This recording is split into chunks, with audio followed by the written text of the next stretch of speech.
Hello brothers and sisters, welcome again sa ating sharing for bread of God. In the name of the Father, and to the Son, and to the Holy Spirit. Amen.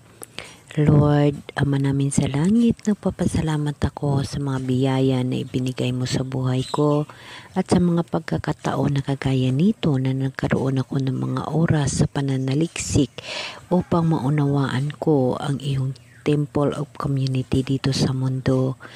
Lord, napapasalamat ako sa mga bagay na ipinagkaloob mo sa akin, lalong-lalo na sa pagkalingkod sa aking sakit. Salamat Lord, maraming salamat. Ganun din ang papasalamat ako sa mga tao na ibinigay mo upang makatulong sa akin sa lahat ng bagay, financial man, sa medication ko man, at sa lahat-lahat Lord. Lord, napakabuti mo sa akin. Maraming salamat Lord. Lord, gabayi ako na hindi ako mapalayo sa iyo dahil ang buhay ko walang halaga pag wala ka Lord. Sa iyo ako umaasa at ikaw ang aking lakas. Ikaw lamang ang aking buhay dito sa mundo Lord. Ang mga bagay na ito Lord, aking hinihingi sa iyo upang ako'y makahanda sa iyong pagbabalik. Ako Lord ay magsasalubong sa iyo at ako'y humihingi na makasama kita sa buhay na walang hanggan at magkaroon din ng obligasyon na iyong ibibigay sa akin.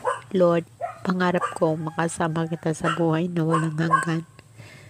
Amen. Okay, brothers and sisters, today, ipananatilihin natin yung pananaliksik natin ukol sa Temple of Community, Kung nakikita or naririnig ninyo ang previous video natin ukol sa mga Temple of Community, ito ay akin lamang na pag-isipan na sabi ko sa sarili ko, isi-search ko kung anong mga religious ang gumagamit ng sign of cross. So dito ko nalalaman na marami yung gumagamit ng sign of cross. Ito siya ay mga related ng mga Romano Katoliko noong mga unang panahon, ngunit nagkahiwalay lamang. Halimbawa lamang itong Anglican Church. Brothers and sisters, alam nyo ba na ang Anglican Church ay mayroon ding pari? At lahat nandyan din ho. Dapat natin alamin yung mga ganitong bagay. Bilang tayong Katoliko ay naniniwala tayo na pag may church, pag may pari ay Katoliko. Ngunit mayroon pala brothers and sisters pinagkaiba. Halimbawa lamang dito sa aking nalalaman, ibabahagi ko ito sa inyo at mas maganda rin na kayo rin mismo ay magkaroon din ng bahagi ng pananaliksik upang inyo rin maunawaan ang mga bagay na ito. Halimbawa lamang dito sa aking natuklasan o aking nalalaman, ang Anglican Church at ang Katoliko ay may pinagkakaiba. So bakit sila may pinagkakaiba? May simbahan, may pari, parehas lamang. Pero sa katunayan, sa kabuunan ng panampalataya o sa mga tinatawag na mga pinagmulan ay nagkaiba ho sila. So dapat natin malalaman at alamin na hindi porke simbahan at may pari ay Katoliko Romano. Mayroon pala silang mga pinagmumulan at nagkaroon sila ng mga paghihiwalay na mayroong mga dahilan. So dapat natin ito maunawaan. Halimbawa lamang dito, yung Anglican Church at ang Romano Katoliko. Ang Anglican Church ay nag-sign of cross din.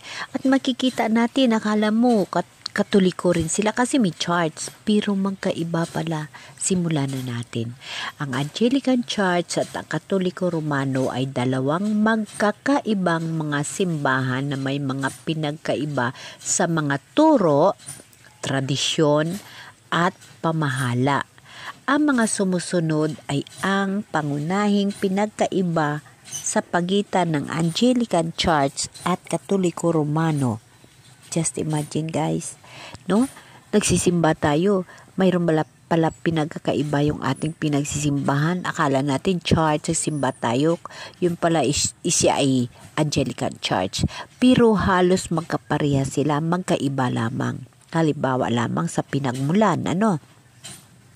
Anglican Church ay nagmula sa Ingles na simbahan noong ika-16 na siglo bilang bahagi ng reformasyon sa Europa. Ito ay tinatag ni Henry VIII ng Ingles na humiwalay sa simbahan Katoliko Romano. So, just imagine guys, no? Bakit ba naghiwalay, no? At bakit hindi ako sa akin sarili hindi ko alam yung mga ganun kung hindi ko na pananaliksik at hindi ko na pag-aralan or hindi ko hinahanap ang mga bagay na gusto kong maunawaan. Uulitin ko guys, ang Anglican Church may pari, may simbahan at mismo dito sa Pilipinas napakalaki yung simbahan nila. Ito ay alamin natin at kayo rin. At hindi ko lubos maunawaan kung bakit sila nagkahiwalay. Ay mayroon naman silang parehas din. Kagaya ko, ultimong tao lamang ako pag simba ko sa church, simba lang ako, ito may pare o kasi Katoliko ako. Yun pala may pinagkakaiba. Uulitin ko, Anglican Church ay nagmula sa Ingles sa simbahan noong ika-16 na siglo bilang bahagi ng reformasyon sa Europa. Ito ay itinatag ni Henry VIII ng Ingles na hiwalay sa simbahang Katoliko Romano. Ang Katoliko Romano ay ang orihinal na simbahan itinatag ni Jesus Christ at pinamumunuan ng Papa ng Roma. Magkaiba sila.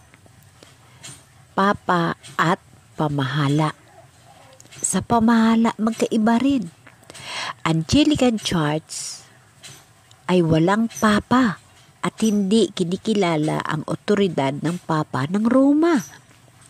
Ang pinuno ng Anglican Church ay ang Arsobispo ng Canterbury na may titulo na Primus Inter Pares, una sa mga pantay.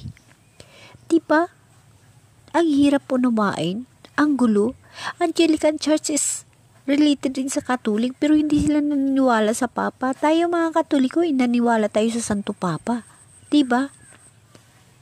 Pero ang Anglican Church, nasa simbahan rin natin at mayroong pari. Ulitin natin. Katoliko Romano ay pinamumunuan ng Papa ng Roma na kinikilala bilang ang kahalili ni St. Pedro at ang pinuno ng simbahan Katoliko. Diba?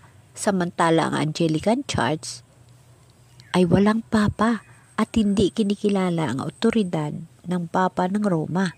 Ang pinuno ng Anglican Church ay ang Arsobispo ng Canterbury na may titulo na Primus Inter Pares, una sa mga pantay. Bakit ganun? Diba? Romano Katoliko, Anglican Church. Iisang simbahan. May pari. Pero magkaiba ang pinuno. Ang Katoliko Romano naniniwala na Santo Papa. Samantalang Anglican Church, hindi sila naniniwala at hindi kinikilala na otoridad ng Papa ang Roma.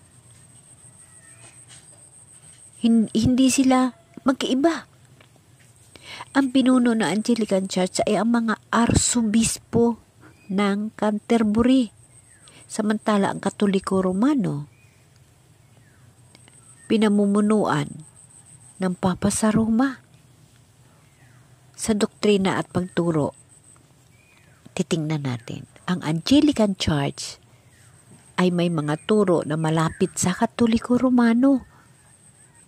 Ngunit may mga pagkakaiba sa mga aspekto tulad ng sakramento. Ang Anglican Church ay may dalawang sakramento, binyag at Eucharistia.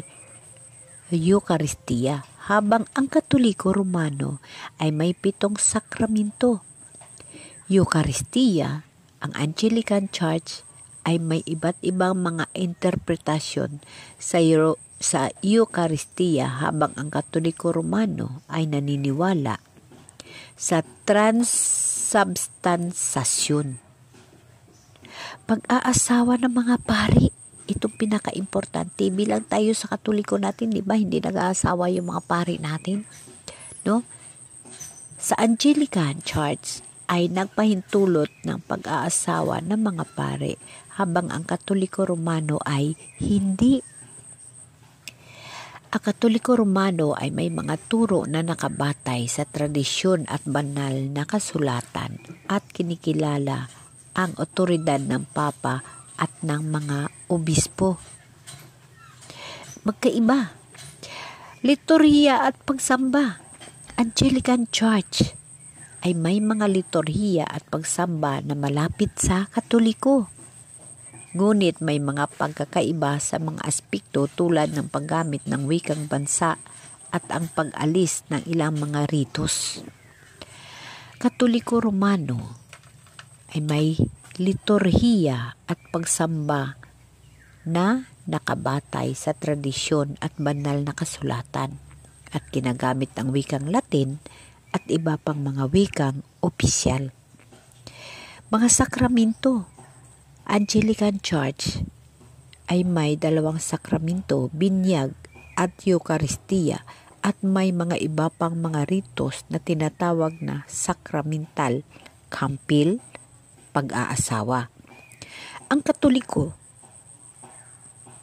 may 7 sakramento, binyag, kampil, Eucharistia, pagpapahid ng langis, pag-ordina, pag-aasawa, at pagpapatawad ng mga kasalanan. Ito pa. Sa pagkilala naman sa ating mahal na Birhen at sa ating mga santo, ang Anglican Church ay may respeto kay Mary. Ngunit, hindi kinikilala ang dugma ng Immaculate Conception at Assumption.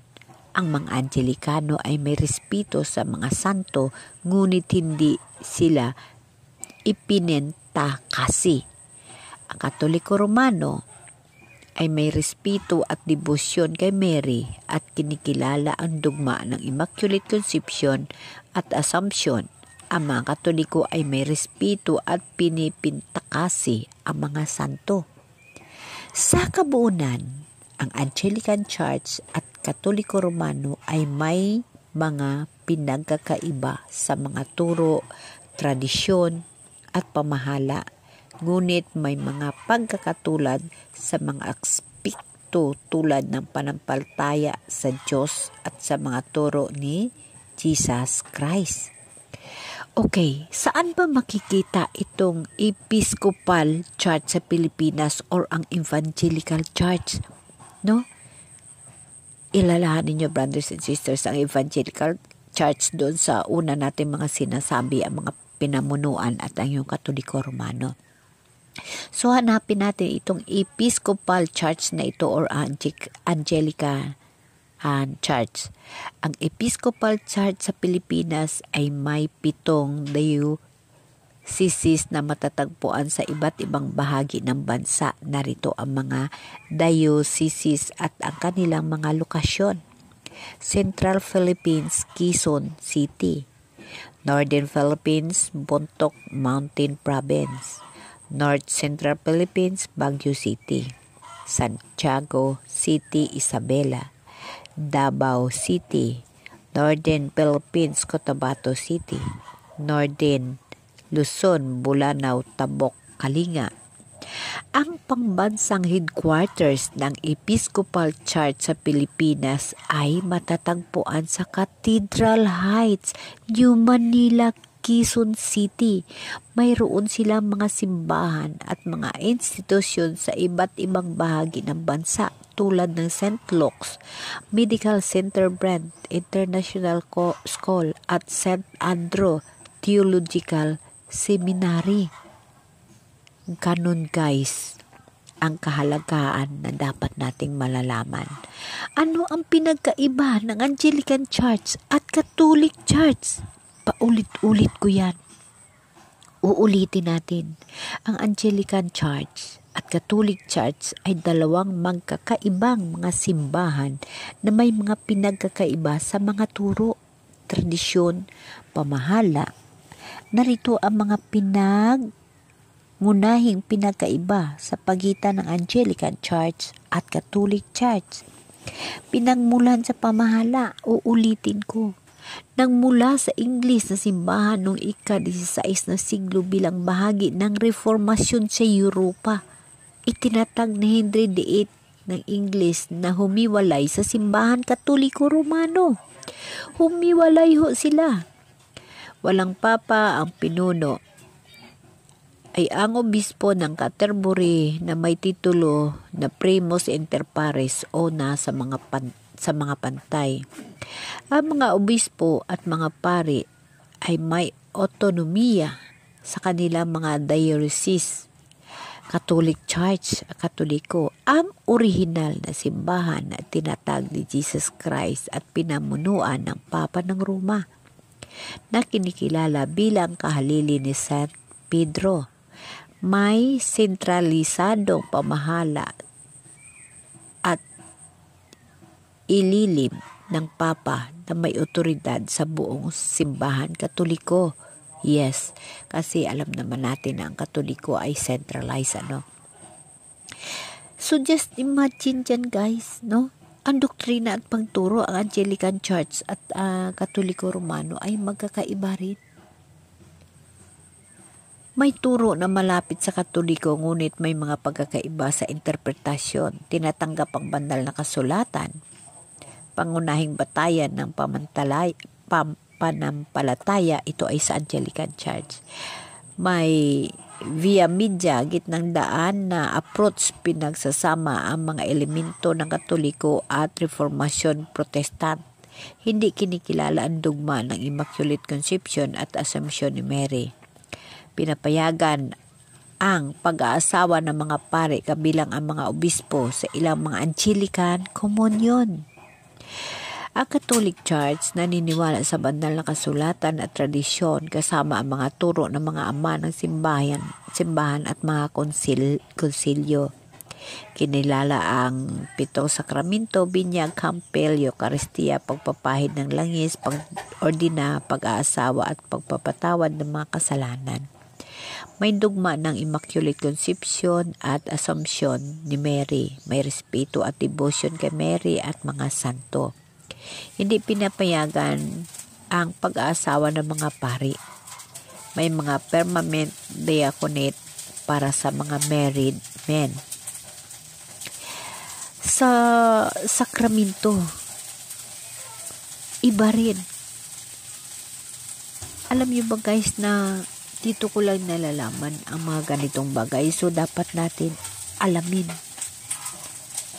ang mga bagay na ito upang atin maunawaan at makikita ang tamang katotohanan, Kasi lahat tayo ay naniniwala na ang panampalataya natin, ang pagtitiwala natin sa mahal na Diyos, ang reliyon natin is Katoliko. So nagsisimba tayo. Alam niyo ba na ang Anglican Church ay ito yung Cathedral ng Manila?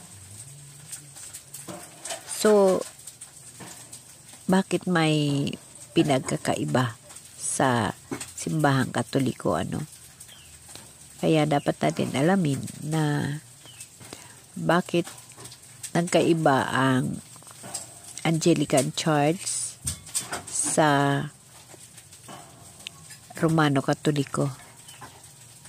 So, sa sunod na video natin, hahanapin natin ang tinatawag na pinagmulan ng Anglican Church. So, ano ang pananaw ng Anglican Church kay Mother of God? No? At ano rin ang pananaw ng Katoliko sa kay Mother of God. Okay, ang pananaw ng Anglican Church sa simbahan Anglicano at ng Roman Catholic, simbahang Katoliko tungkol kay Inang Maria, si Mama Mary, na ina ng ating Diyos, ay may pagkakatulad at pagkakaiba. Narito ang mga pananaw nila. Ang pananaw ng Anglican Church kay Mother of God. Ang Anglican Church ay kinikilala si Mary bilang Theotokos, na ibig sabihin ay tagapagdala ng Diyos o ina ng Diyos. Ang titulong ito ay nangmula sa konsilyo ng Efeso 431 AD na nagpahayag na si Mary ay tunay na ina ng Diyos. Dahil si Jesus na anak ni Mary ay tunay na Diyos at tunay na tao. Ang Anglican Church ay sumusunod sa deklarasyon ng konsilyo ng Efeso at tinanggap ang pagtawag kay Mary bilang Mother of God, ina ng Diyos. Ngunit ang pagtawag na ito ay higit na tumutukoy sa pagkilala sa pagka-Diyos ni Jesus kaysa pagbibigay ng espesyal na karangalan kay Mama Mary mismo. Paggalang at respeto kay Mama Mary. Ang mga Anglikano ay may respeto at paggalang kay Mary bilang ina ni Jesus, at madalas nilang tinatawag na Blessed Virgin Mary, Biyayang Birhing Mary, Saint Mary.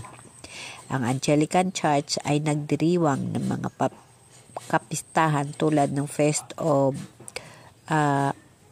Annunciation, Pista ng Pagpahayag, March 25, at Feast of the Nativity of Mary, Pista ng Kapanganakan ni Mary, September 8. Ngunit hindi ito sa pilitan sa lahat ng Anglican churches. Walang dugma ng Immaculate Conception at Assumption. Ang Anglican Church hindi tinatanggap ang mga dugma ng simbahan Katoliko Romano. Tungkol sa Immaculate Conception, walang bahid na paglilihi, at Assumption, pag-akyat sa langit ni Mary. Ang mga doktrinang ito ay hindi binabanggit sa banal na kasulatan at hindi bahagi ng mga turo ng reformasyon sa Ingles. Karamihan sa mga Anglican ay hindi naniniwala sa Immaculate Conception na si Mary ay walang kasalanan mula pa sa paglilihi, at Assumption na si Mary ay inaakyat sa langit ng walang kamatayan. Pagaman, may ilang mga Anglika na may respeto sa mga tradisyong ito. Walang intercession pamagitan ni Mary. Ang Anglican Church ay hindi naniniwala sa pamagitan or intercession ni Mary o ng mga santo sa pagdarasal sa Diyos. Ang mga Anglikano ay naniniwala na ang mga Kristiyano ay direktang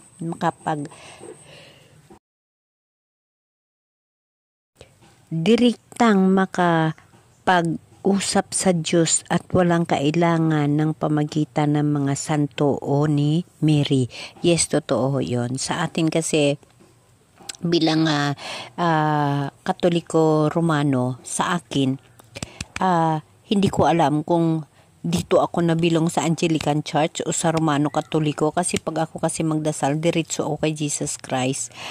Sometimes nagdadasal ako kay Mama Mary sa pagpasalamat sa kanya na siya ay ina ni Jesus Christ, at nirerespeto ko si Mama Mary at humihingi ako kay Mama Mary na ipagdasal ako kay Jesus. Yun ang mga bagay na dapat natin alamin.